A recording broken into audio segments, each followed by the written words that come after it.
먼저 해충 방제 기술, 병 방제 기술, 그 다음에 포장 관리 기술, 그리고 우리 화성시가 시스템을 하고 있는 과성 아이시스트 종합정보 시스템의 안내, 이렇게 말씀을 드리도록 하겠습니다. 먼저 해충 방제 기술입니다. 책자가 아마도 조금 사진이 더 선명할 테니 책자를 같이 봐주시면 좋겠습니다. 이 사진을 보면 어떤 해충인지 대략 아시죠? 이거는 유리나방, 진딧물, 강관총체벌레, 응애, 이런 애들 다들 많이 보셨을 거예요. 과수 재배하시면서. 그 다음에 조금 이제 일반적인 나방이나 이런 것들을 사진을 굳이 안 넣고 잘 보기 힘든 사진을 주로 넣는데, 여기 보면 매실에 썩어가 들어가는 경우가 가끔 생깁니다. 핵과류가 어릴 때 한 6월쯤 되면은 썩어가는 애들이 가끔 보여요. 이런 애들은 외부에서 온 병이 아니고 씨에서부터 문제가 생기는 병들입니다. 병이 아니고 해충이죠. 얘를 잘라보면 씨 안에 애벌레가 있습니다. 씨사리 존벌이라는 벌이 이보다 과일이 더 어릴 때 산란관으로 이 씨에 알을 낳고 그 알이 이제 부화가 돼서 애벌레가 생기면 씨를 파먹으면서 나중에 이 매실이나 복숭아 같은 핵과류들이 나중에 다 떨어지는 이런 현상이 생기고, 이렇게 이파리나 가지 부분에 하얀 게 있는 경우가 보통 미국 선녀벌레 같은 걸로 의심을 할 수 있지만, 사과 같은 경우에는 미국 선녀벌레가 아닌 사과 면충도 이렇게 하얗게 보이는 경우가 있을 수가 있습니다. 그다음에 여러 가지 애벌레들, 갈색 여치 같은 여러 가지 해충들이 좀 있는데, 문제는 또 그리고 여기 이파리에 있는 알 같은 것들이 이렇게 있을 때 이런 알들을 사전에 잡아 죽이는 게 굉장히 중요합니다. 이 알들이 하나씩 다 부화를 하면 다 하나의 해충이 되니까 주로 이렇게 생긴 애들은 노린재 알입니다. 이런 것들에 이파리에 보이면 하나씩 보시고 손으로 잡아 눌러서 죽이면 되겠습니다. 그다음에 총체벌레는 주로 이제 채소 쪽에 피해가 좀 많긴 한데 포도에도 간간히 피해가 좀 있습니다. 그리고 깍지벌레는 뭐 여러 과종 할 거 없이 다 피해를 입히는 이런 애들이죠. 그리고 아직도 방제가 끝까지 잘 안 된 외래 해충들, 꽃매미나 미국 선녀벌레 같은 것들도 해충이 되게 많이 존재하고 있는 상황입니다. 그런데 이런 것들을 우리가 사실 병해충 교육 여러분들께서 한두 번 받아본 것도 아닐 테고, 외부에서 교육을 이래 받아보면 무슨 나방 막 예를 들어 뭐 은무늬 굴나방, 사과무늬 굴나방, 무슨 나방 이렇게 막 사진 여러 개 늘어놓고 강의하시는 그런 내용도 물론 중요하겠지만, 사실 농업인 입장에서는 이 나방 이름이 뭔지는 중요하지 않잖아요. 그렇죠? 노린재 이름이 뭔지는 중요하지 않아요. 이게 톱다리 뭐 개미어리 노린재인지 풀색 노린재인지 알 필요 없습니다. 노린재는 노린재고 나방은 나방이에요. 우리가 알고 싶은 건 그래서 어떻게 방제를 해야 되고 어떻게 해야 피해가 안 생기는지가 중요할 거 아니겠어요?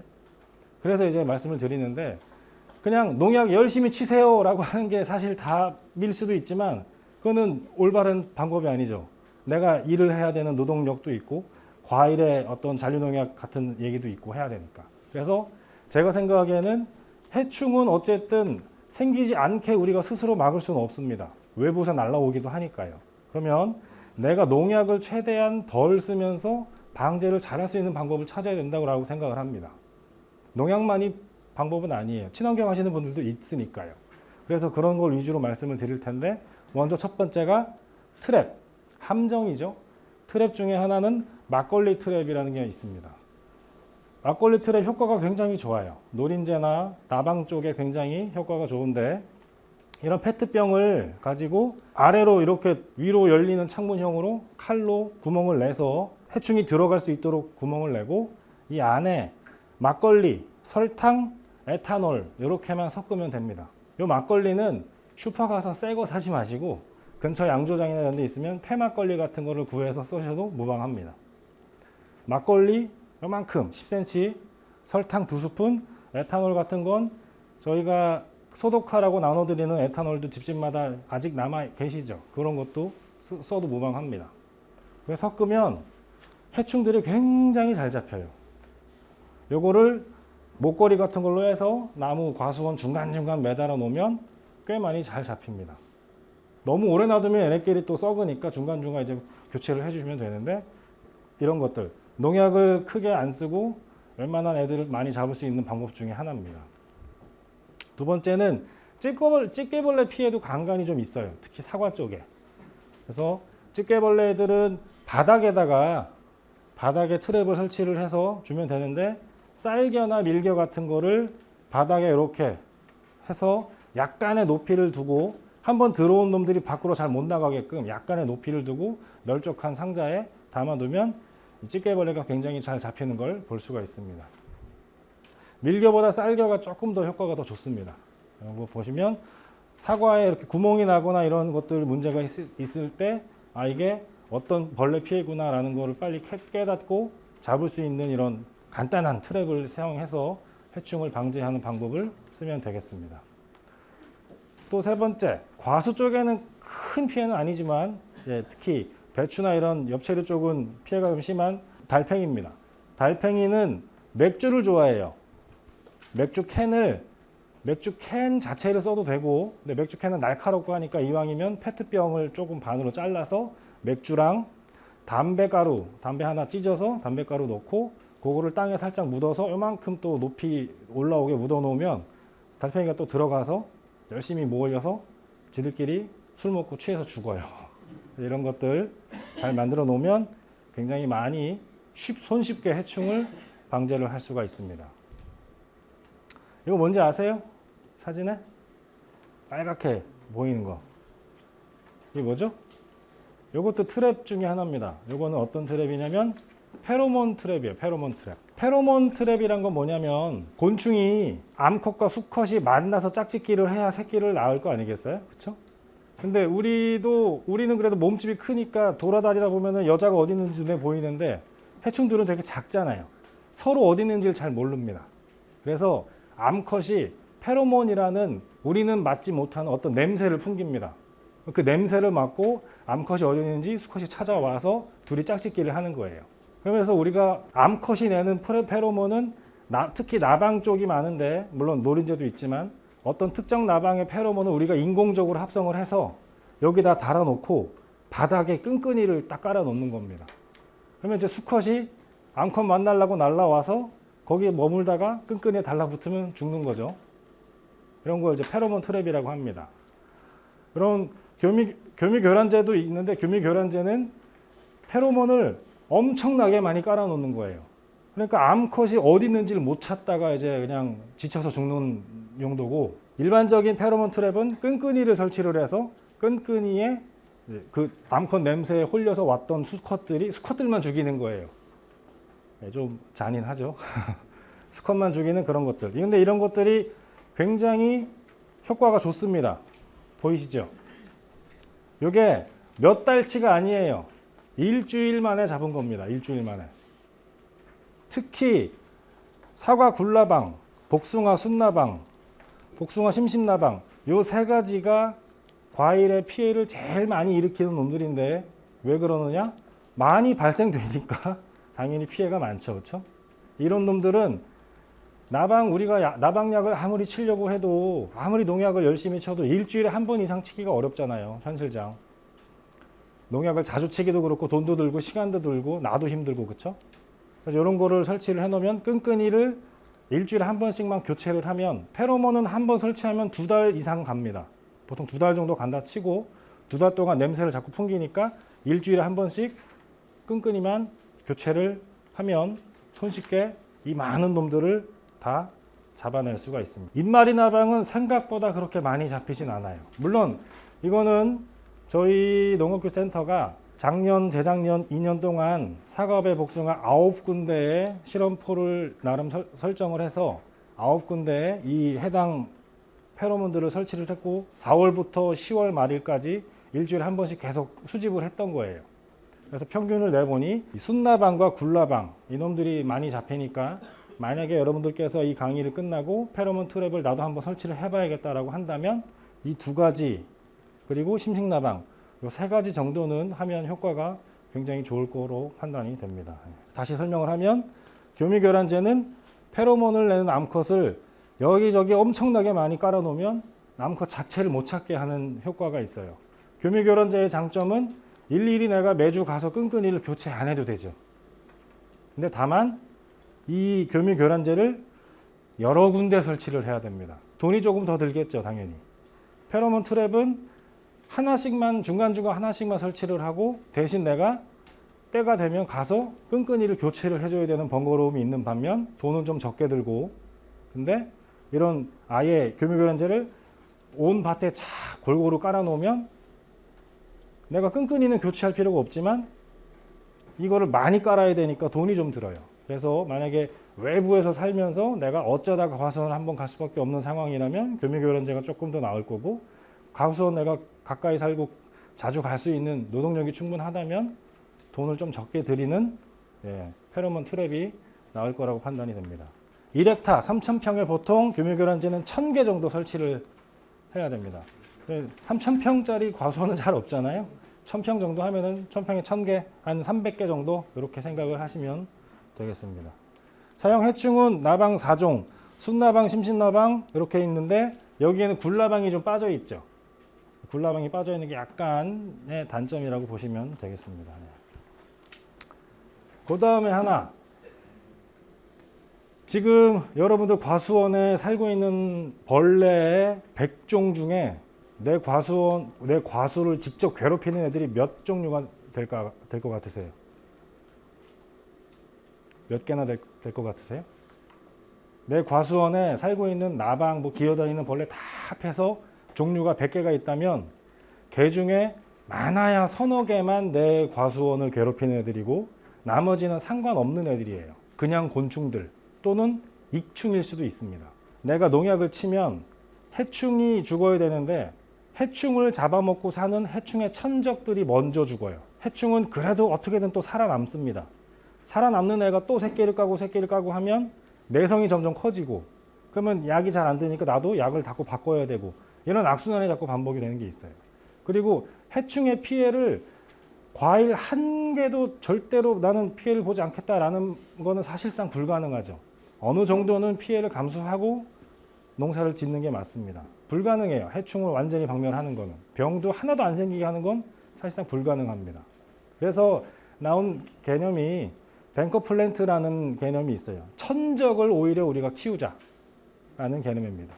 천적이 살기 좋아하는 식물들을 이렇게 중간중간 설치를 하면 여기에 천적이 살고, 천적이 살면 천적도 밥을 먹고 살아야 될 거 아니겠어요? 근데 당연히 우리 과수원에는 해충들이 이제 슬슬 생기죠. 봄이 되면. 그 해충들을 이 천적이 와서 먹고 자기들끼리 나름의 생태계가 형성이 됩니다. 작물만 빨아먹는 진딧물이 있지만 이 진딧물을 또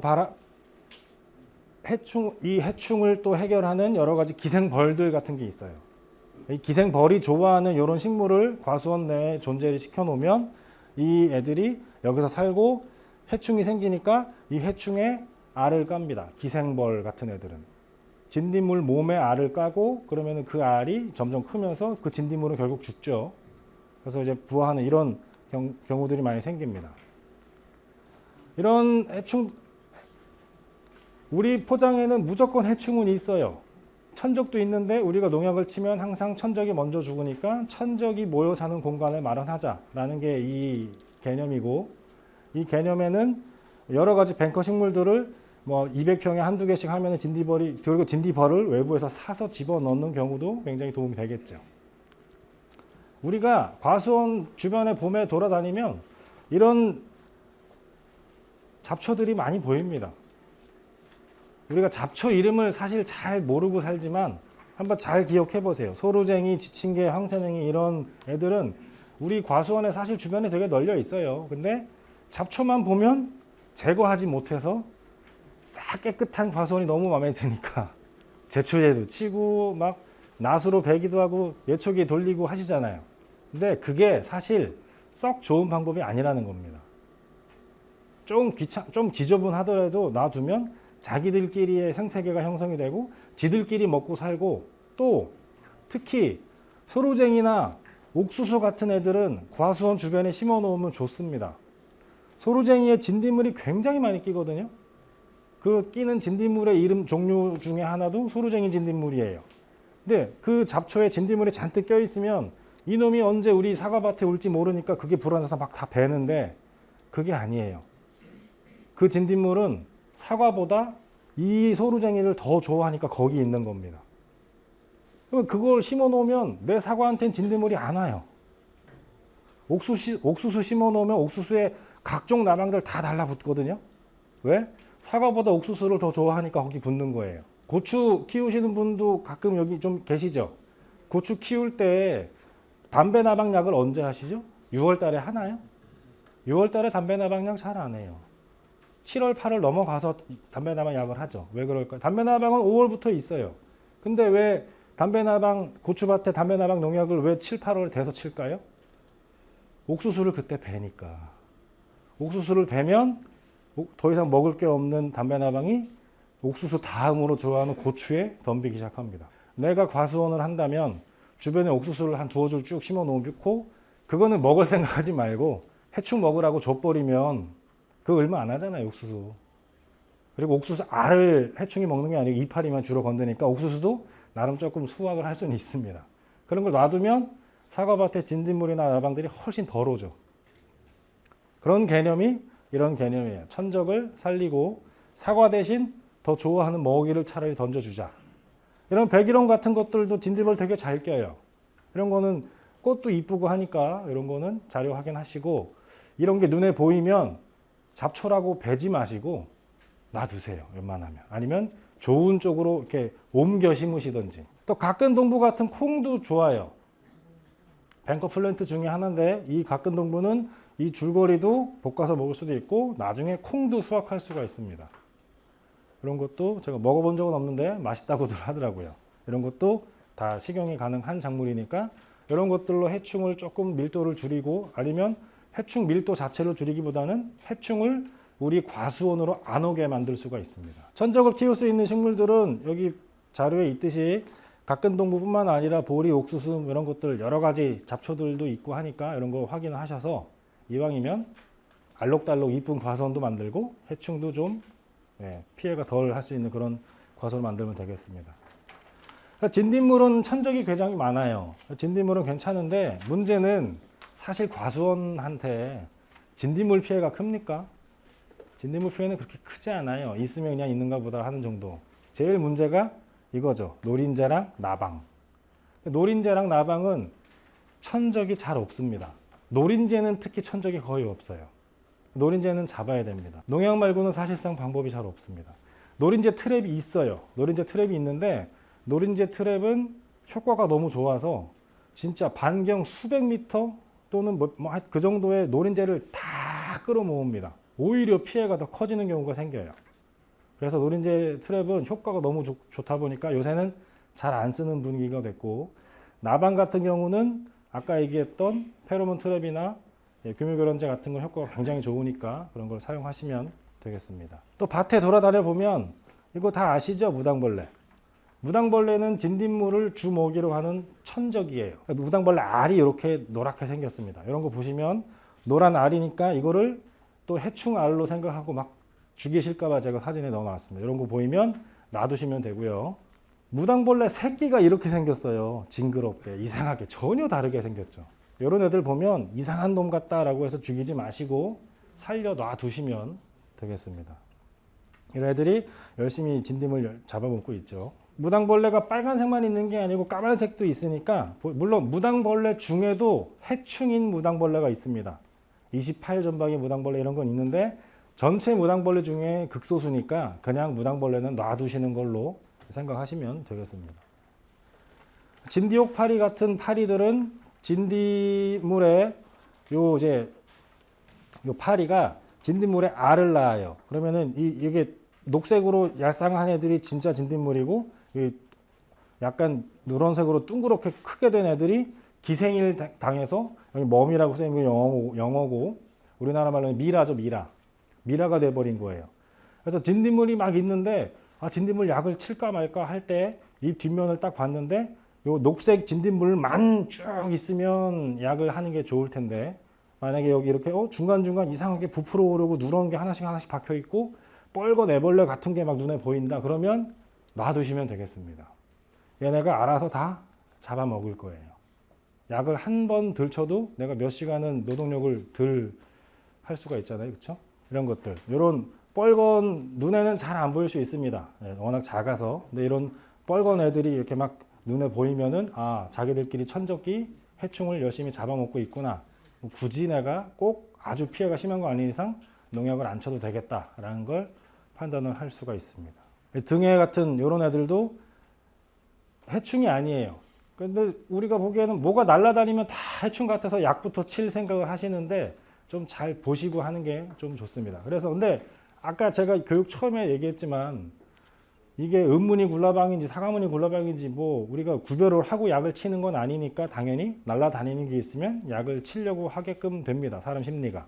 그러니 약을 최대한 적게 치려면 트랩 설치하고 막걸리 트랩이든 페로몬 트랩이든 여러 가지 설치를 하고 최대한 해충이나 이번 애들을 좀 밀도를 줄여놓은 다음에 그 다음에 눈으로 보고 이런 애들이 있으면 그때 해충을 하면 됩니다. 예를 들어 과수원 하시는 분들 3월 달에 깍지벌레 뭐 이런 애들 때문에 농약 하시는 거 기계유제나 이런 거 하긴 하지만 깍지벌레 말고 나머지 살충제 3월 달에 하십니까? 3월 달에 하죠. 3월 달에 하세요?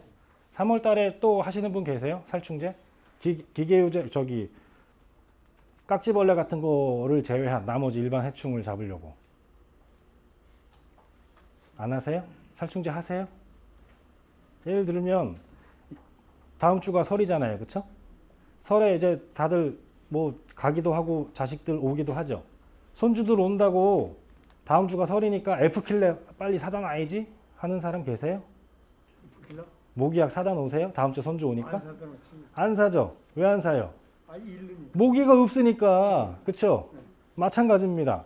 3월 달에 내 밭에 깍지벌레가 있으면 깍지벌레는 잡아야 되지만 내 밭에 해충이 없으면 3월 달에 살충제를 왜 칩니까? 칠 필요가 없죠? 해충이 있어야 칠 거 아니에요. 해충은 모기약을 내 빈 방에 아무도 모기가 없는데 모기약 뿌리는 사람이 어디 있어요? 모기가 앵 날아다니면 그놈 맞춰서 죽이려고 뿌리잖아요. 그것처럼 나방이든 진딧물이든 노린재든 해충이 내 눈에 보여야 또는 해충의 흔적이 보여야 약을 쳐야 돼요. 약을 맞고 죽어야 되니까. 병은 반대입니다. 병이 생기고 약 치면 늦어요. 병 오기 전부터 약을 쳐야 되는 거고 해충은 내 눈에 흔적이 보이거나 할 때 그때 쳐야 되는 거예요. 3월, 4월 달에 물론 하우스면 입장이 달라지겠지만 노지라면 굳이 살충제를 할 필요가 없습니다. 처음 아무리 뭐 기상이온이 되고 해도 4월 달에 노지에서 해충이 발생되는 경우는 거의 없죠. 그렇죠? 5월 첫째 주, 둘째 주 돼야. 일찍 쳐야죠. 네? 기계유제는 일찍 쳐야죠. 기계유제는 나방이나 이런 애들 죽이려고 하는 게 아니고 월동에서 막 깨어나려고 하는 애들 또는 얘기했던 깍지벌레 이런 애들 잡으려고 하는 거지 성충돼서 날아다니는 애들은 3월 달에는 없잖아요. 그러니까 좀 입장이 좀 다릅니다. 그런 것부터 이제 생각을 하시고 그다음에 이런 하늘 이게 좀 작아요. 쌀보다 훨씬 작은데 쌀처럼 생긴 이런 애들이 풀잠자리의 알이에요.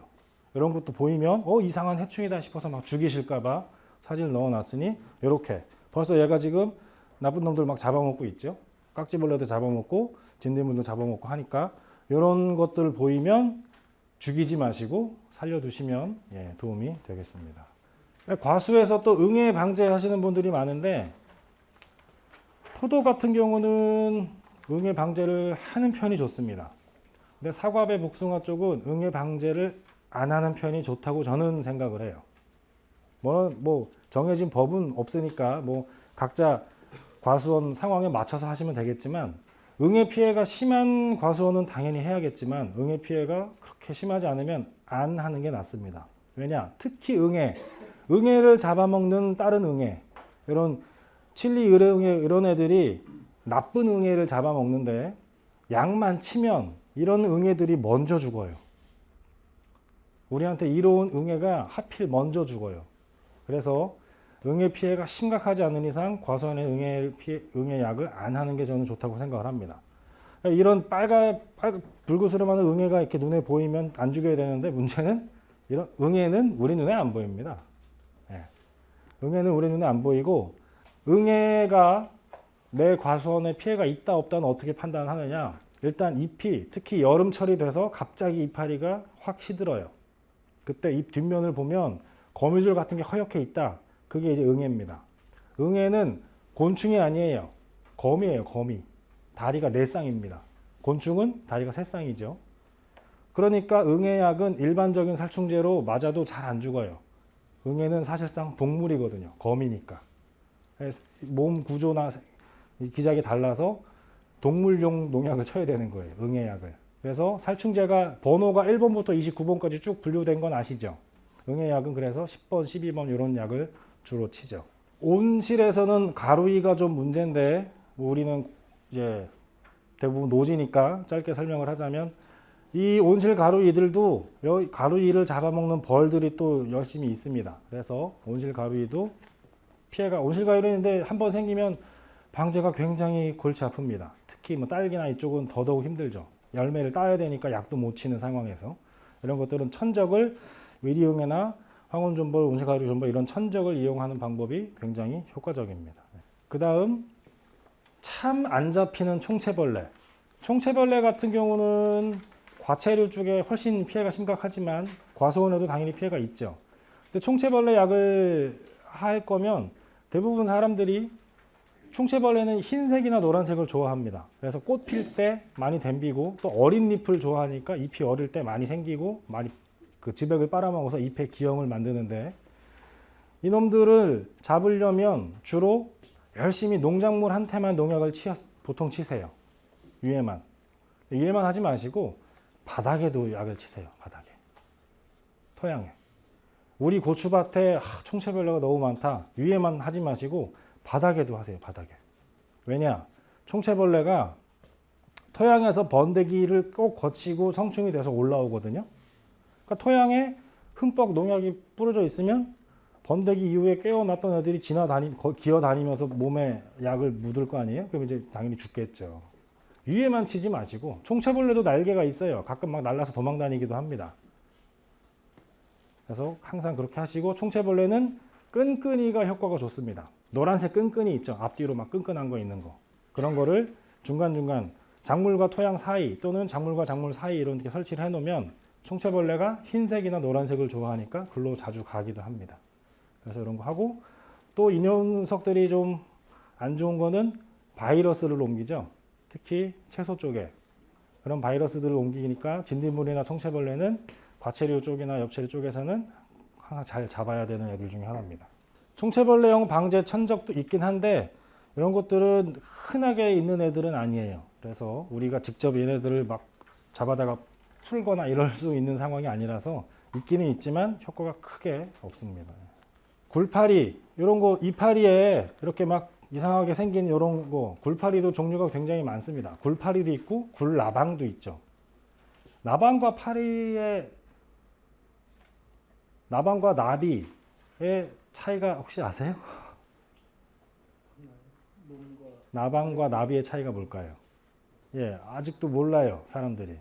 예, 알 수가 없습니다. 혹자는 이쁘면 나비, 못생기면 나방이라고 하고, 우리한테 도움이 되면 나비, 도움이 안 되면 나방이라고 하는데 그것도 다 틀린 말이죠. 배추잎나비도, 예, 배추잎나비 애벌레가, 예, 청벌레라고 보통 우리가 하는 그런 애들이 피해를 많이 일으키죠. 이 굴파리나 굴나방들도 있으면 이런 애들을 보고 잡아야 되는데 굴나방이나 굴파리는 잘 안 잡혀요. 왜냐하면 성충은 잡을 수 있어요. 약을 치면 두드려 맞으니까. 근데 애벌레는 이파리 안에, 요 안에 다 들어 있어요. 그러니까 약을 쳐도 이파리가 보호를 해주니까 애벌레가 잘 안 죽습니다. 이런 애들이 눈에 보이면 귀찮더라도 이파리를 만져서 눌러 죽이는 방법이 좋습니다. 피해가 심하다면 일일이 이렇게라도 해야 돼요. 이렇게 이파리가 다치면 광합성을 못 할 거 아니에요. 광합성을 못하면 당연히 내 손해죠. 굴파리 방지 천적도 있는데 이런 애들은 우리가 시중에 구하기가 좀 어려운 상황입니다. 그래서 천적들이 있으면 자기들끼리 이렇게 돌아다니면서 서로 물리고 먹히고 하는 이런 공생관계가 형성이 되기 때문에 이런 것들로 우리가 해충을 최대한 돈 안 들인다기보다는 내가 일을 좀 덜하고 농약 좀 덜 쓰는 방법으로 잘 잡으시면 되겠습니다.